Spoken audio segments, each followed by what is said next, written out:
Bismillahirrahmanirrahim. Assalamualaikum warahmatullahi wabarakatuh. Perkenalkan, nama saya Dinda Dwi Putri dari jurusan Psikologi Pendidikan dan Bimbingan, Prodi Bimbingan dan Konseling kelas C. Nah, langsung saja pada video kali ini saya akan memaparkan mengenai evaluasi hasil dan evaluasi proses pada video layanan yang telah saya nonton sebelumnya, yaitu melatih diri dan menata emosi.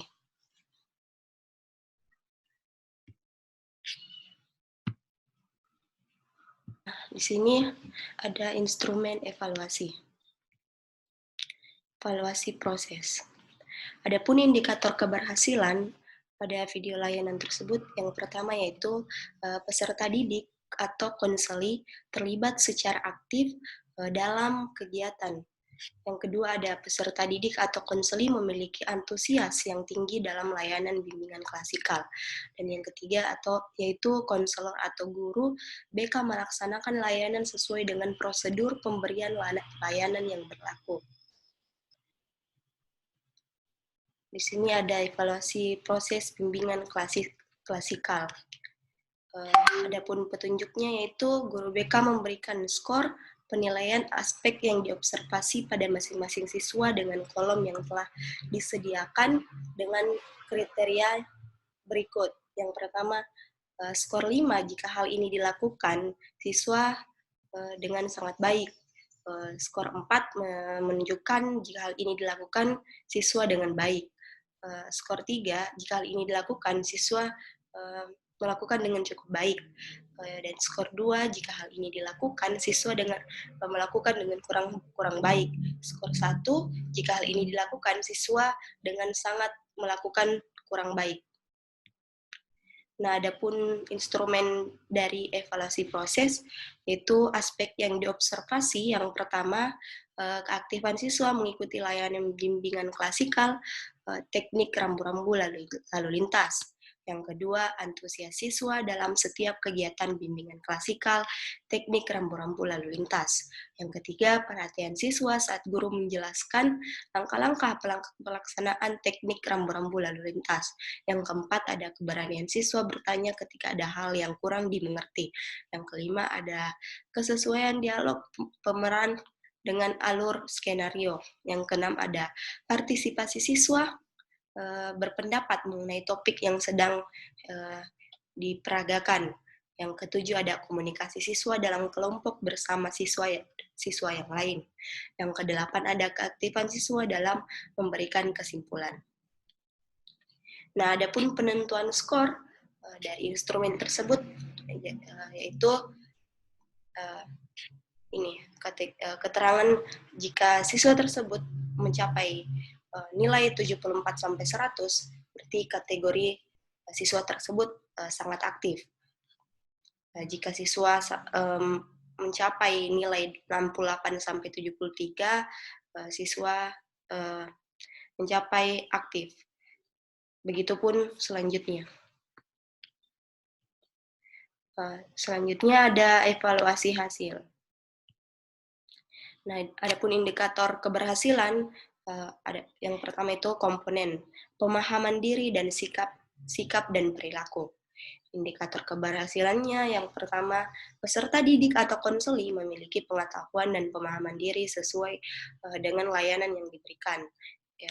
Yang kedua, peserta didik atau konseli mengalami perubahan sikap sesuai dengan layanan yang diberikan.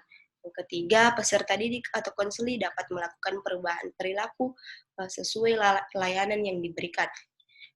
Komponen yang kedua ada perasaan positif. Adapun indikator keberhasilannya, yang pertama, peserta didik atau konseling merasa yakin atas kinerja konselor atau guru BK dalam melaksanakan layanan tersebut. Yang kedua, peserta didik atau konseling merasa yakin atas potensi yang dimilikinya. Yang ketiga, peserta didik atau konseli termotivasi untuk mengembangkan potensi secara optimal.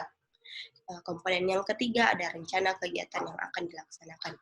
Adapun indikator keberhasilannya yaitu peserta didik atau konseling memiliki berbagai alternatif upaya pengembangan atau pengetasan masalah.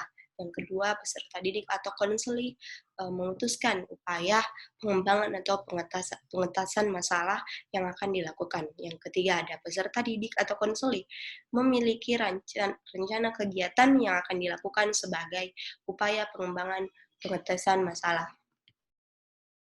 Ini ada instrumen penilaian hasil layanan bimbingan klasikal. Nah, ini instrumen penilaian hasil. Adapun aspeknya terdapat dari 7 pernyataan. Yang pertama, saya mendapatkan pemahaman baru mengenai kegiatan teknik rambu-rambu lalu lintas yang diperankan. Yang kedua, saya mampu menjelaskan kembali mengenai kegiatan teknik rambu-rambu yang diperankan. Saya mampu mendiskusikan inti dari teknik rambu lalu lintas yang sudah diperankan. Yang keempat, dapat memberikan contoh perilaku yang sesuai dengan teknik rambu-rambu lalu lintas yang diperankan. Yang kelima, dapat menyimpulkan mengenai manfaat dan kegunaan dari materi yang disampaikan. Yang keenam, merasa senang karena dalam kegiatan teknik rambu-rambu lalu lintas mengajarkan saling berbagi ide, gagasan, dan pendapat. Yang ketujuh, merasa dihargai dalam pelaksanaan layanan ini. Yang kedelapan, merasa puas mengikuti layanan ini karena dilakukan dengan cara yang menyenangkan.